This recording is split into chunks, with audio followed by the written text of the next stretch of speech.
What's up, guys? Tugi here, back again, and let's get right down to business because we have a lot to do in this episode. A lot of cap space, but a lot of money that we need to throw around after an interesting draft last time out, which not the greatest draft, but we got some prospects in there, which is nice because we're going to need them because we are going essentially full Chicago mode where we need players to really step up to fill out the bottom six. Now the question is, how long do we want to sign Carey Price for? And when do I think he will start to regress? And 8 years is risky. I'm thinking 6 is the magic number. 6 years at $8 million and we get Carey Price for the duration of his prime.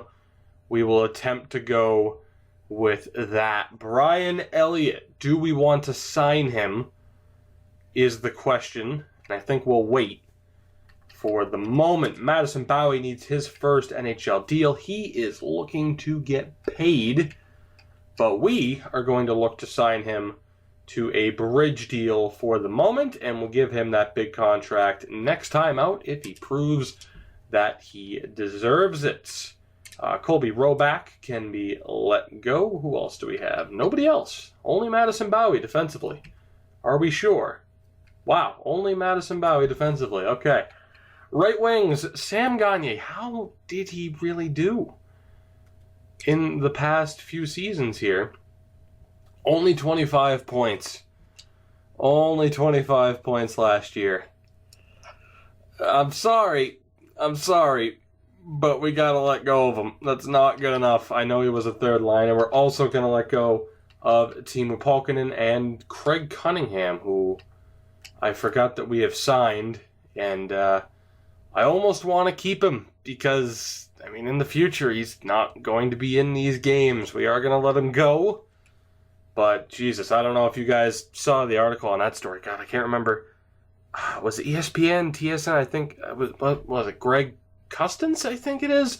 Anyway, he had an update article about Craig Cunningham within the past 2 days or so. Holy hell. Like, the fact he is even still alive is absolutely insane. But, man, I'm rooting for him. That is for sure. Evander Kane, though, on a more positive note, let's see what we can do here. He's looking to get paid. Question is, how much do we want to pay him? I'm thinking 2 years. That is the cheapest we can get him for. It'll be somewhat of another bridge deal. And we'll see what he can do. Chris Porter, we can get rid of. I don't think we have anybody else to worry about. Now we get to the main two. Jack Eichel needs his first deal. What is the lowest amount we can get him for? 5 years? 4 years at 7.5 would be the lowest. And you know what? I'm okay with that. We will try for 7.4 at 4 years. Maybe we went a little bit overboard in terms of cutting some salaries because I think we're good. Now, John Tavares, if we sign him for 8 years, that's nothing. Nothing. So we will absolutely look to sign him for 8 years. 1 year deal, he'd want 10 mil.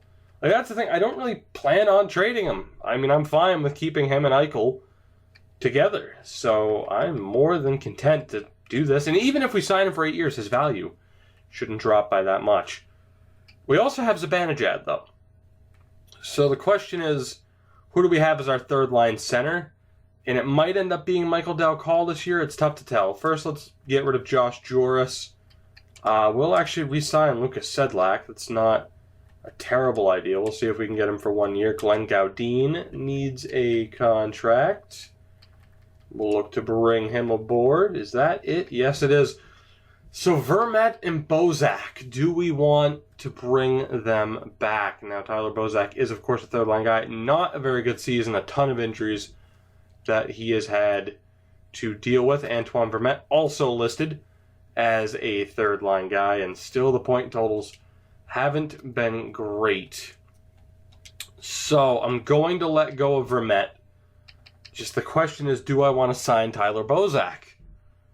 And I don't think I do. Like, even for third-line progression, I feel like we could do, or third-line production, I feel like we could do better.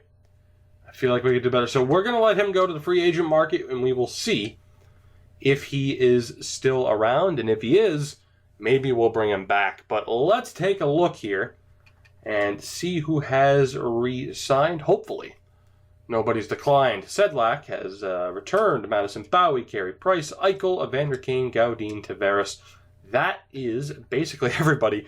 What is the cap situation looking like now? From $43 million to $14. Not too bad. We have a ton of roster spaces still available. And that is it for the re-sign phase. Let's move on to free agency. And we'll take a look at who's there. Again, I don't know what this lineup's going to be like. Obviously, the goaltending situation is all right. I didn't re-sign Brian Elliott. Well, then, I'm glad I just thought of that. I'm like, wait a minute, I didn't look at goalies. I think it's probably just best bet to re-sign Elliott. I mean, someone could be on the market. Oh, actually, let's see. Is he listed as a backup goalie? He should be. He is. You know what? Brian Elliott, we will re-sign you for 1 year. That is perfect. You're 33 years old. We will give you a 1-year deal if you are willing to accept. And will he? Is the question, and indeed he did. So I'm glad that I remembered that. Almost forgot. And now we can move on to free agency. I don't give a damn about the trading block. Let's take a look. Who is available? The big fish is Kyle Turris, much like he was in the Bruins series. You have a couple of other guys here. Who is this? Nick Lappin? Is it Lapine or Lappin? Who the fuck knows? I'm pretty sure he's the Devils prospect. I hope I'm right. Derek Forbort is available. Brock Nelson, Brady Shea. Shea and Olofsson might not be bad shouts, even though they are restricted free agents. So let's see. Goaltending, would there have been a better option? No. Well, we made a great choice in bringing back Brian Elliott. Now, as far as prospects go, and of course, no handcuffs in the series, Armalise is not a very good option at 25 years old. Ellis, low fringe. Anton Bibeau is available. Question is, do I want like low fringe? Probably not going to work out. Probably better to go with high backup. We have Carlos Carletto. Right. Hell of a name there. And a bunch of guys here at medium backup potential who might end up being decent. How about high AHL? And you have Bouchard, Bilia, and Outhouse, who we, of course, signed in the Bruins series. So maybe it'd be worth bringing in Outhouse and Bibeau. Let me quickly take a look at the goalie situation. I know we had prospects. I just can't remember who was signed, and I want to make sure. Better safe than sorry. I know we still have, 14, I think, now that we re-signed Brian Elliott, as far as contract spots. No, it's still 15. Not too bad at all. Goalies. In the system, we have Kagorodov and Vevalainen signed. And then you have Heikkinen, DiPietro, and Bonello. So would it be worth bringing in a goalie? I don't think it would be. I don't think it would be. The only way it would be worth it is if Vevalainen progresses and we have him as the backup instead of Brian Elliott. But for now, we could sign a third goalie. As it is, Kagorodov isn't getting that much playing time either. So I don't think we'll go all out to sign Bibeau.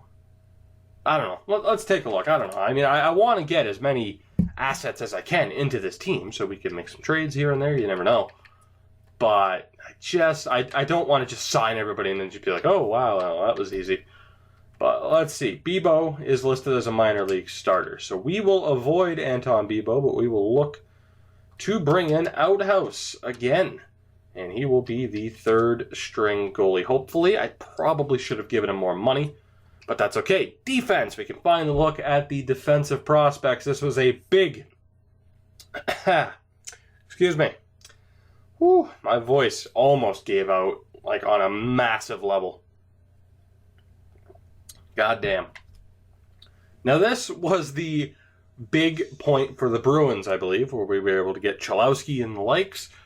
He's not here this time. Now, Bengtsson is available. So we have some options prospect-wise. Olofsson would probably cost an arm and a leg. What would it cost? second round pick. A second round pick for him might not be terrible. Is there anybody else? High 7th, high AHL. High 7th, Ryan Murphy, so that's a no.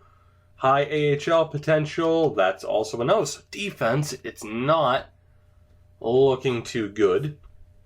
And then we have Lapine, Emile Poirier at right wing, left wing, nobody ideal. And centers, nobody ideal. A couple of names that might be worth going after. So I don't know what the hell I'm going to do here, is what I'm trying to say.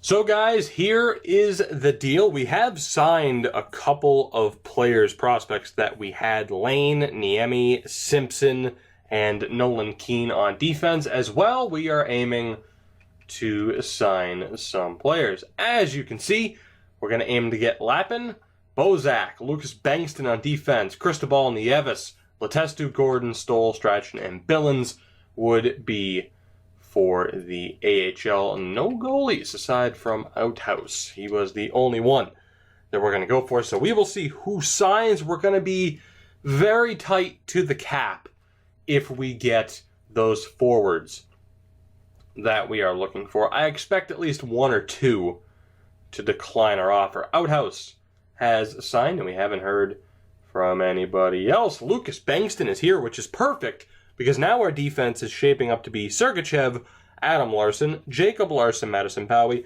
Olli Levy, and Lucas Bengtsson. So not too bad. Nieves has declined, which is a shame. Probably a smart move on his part. Tyler Bozak has returned for a year. Chad Billings, Strachan, Stoll, Gordon, Letestu have all signed. So no Nieves, which might not be a bad thing, because that'll leave the third line center spot open for Bozak or Dalcol. We still haven't heard from Lappin. We have $8 million left. Is he the last guy that we have approached? Yes, he is. So let's see if he signs, and then we can take it from there. And honestly, if he signs now that Nieves has declined, and indeed he has, I'm thinking we'll just, I said that weird, I'm thinking we'll just wait until we get to the preseason to take a look at some of the progression from our players. Because, I mean, there are guys we could sign. Right now, the weak spot's looking like it's going to be the right wing side. So someone like Sam Gagner might be perfect for it, but he wasn't great last year. So I think I'm going to stick with my guns. Let's move forward to the preseason. Let's finalize this team. And yeah, from there, onward and upward, hopefully, but let's see what happens. Now, I know what you're thinking. Looking at this, what the hell are you doing? We have a log jam of high-end forwards, and it's at the point where we need to make a deal. Mika Zibanejad and Evander Kane, who Evander Kane is now 27, so he won't really progress any further, and a first-round pick to Columbus for Evgeny Kuznetsov, Josh Olivo, who is a throwaway that we need down in the AHL, and a handful of picks over the next 2 years. You'll see what this team ends up being. Kuznetsov is not the ideal first-line forward at all, but we will see what he can do. Now, he'll be on the top line with Tavares and Eichel. There's no excuse for him not to succeed. We will see, though, if he can. Let's see if this goes through. I don't know for sure if it will. It didn't, so let's take off that 6th. I haven't pre-tested this, so let's tack on that 6th again. I had a feeling the 5th would be a bit too much. Will that go through? It will not. Just the 5th? That goes through. Okay, that deal is done. Evgeny Kuznetsov is your newest St. Louis Blue. We're working on another deal here, and I know we just re-signed him, but again, we have a logjam of forwards and an interesting situation. Tyler Bozak, Nastasiuk, and a 4th will hopefully go through for Nick Dowd, Phil DiGiuseppe, and 2 third-round picks. And indeed it does. You will see why this deal was made, of course, in just a few moments. Alright guys, the team is set. Let's get into this. 94 offense, 92 defense, 95 goaltending, and in the AHL, 77, 83, and 82 are your ratings. I should note as well, for the AHL, we traded away Connor Brickley for a 5th, just to get rid of him. because Lane and Nolan Keane were both CHL eligible, so we don't have them this year. Anyway, top line this year, and I haven't changed positions yet or anything like that, so, we'll move Kuznetsov to a left wing. Evgeny Kuznetsov is with John Tavares and Jack Eichel. They should tear the goddamn league apart. Second line, Huberdeau, Leon Draisaitl, and Patrick Laine, and we will hope for the best. We went with Draisaitl over Zibanejad, and I hope that turns out to be the right decision. Third line, and this is why the likes of Bozak, Zibanejad, and Kane had to be traded. Timo Meier, up to an 85, is a third line forward. We're going to look for a big year to him, only 21. Michael Dowcall, also a third line guy. And Nick is it Lapin or Lapine? Tell me. I hope it's Lapin. I really do. He is an 84 overall. And then the fourth line. This is the interesting one. Klim Kostin is a fourth line forward at 74 overall. He's only 19 though. It's that physical category. We have no choice. We have to play him because we need him to develop.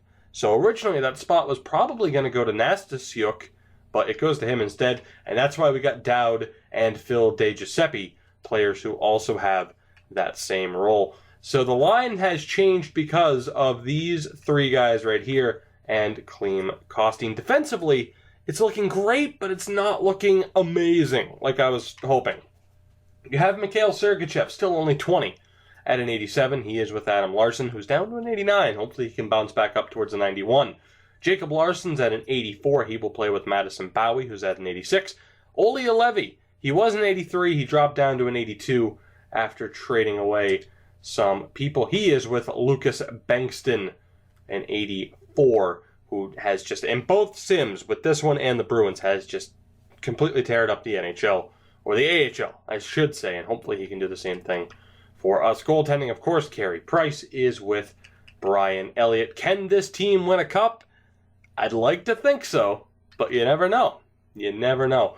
In the AHL, it's an interesting situation. We have Hannakainen, probably not going to make the NHL level. Brett Howden, who I forgot all about, is in a good spot. 81, 20 years old. And of course, now we have Josh Olivo after a trade. Lindblom, a prospect of ours, has a chance to maybe make the NHL, as does Glenn Gaudin. Nosen, much like Hannakainen or Brickley, I should say, will not. Same with Sedlak. Zukhanov, who knows, maybe. Korostelev, who knows, maybe. And then you have the trio of recently or somewhat recently drafted players in Simpson, Krivicic, and Mikko Niemi. Defensively, we basically only have Caleb Jones as a true prospect at this point. Ryan's also jumped up to a depth forward, but there's nothing.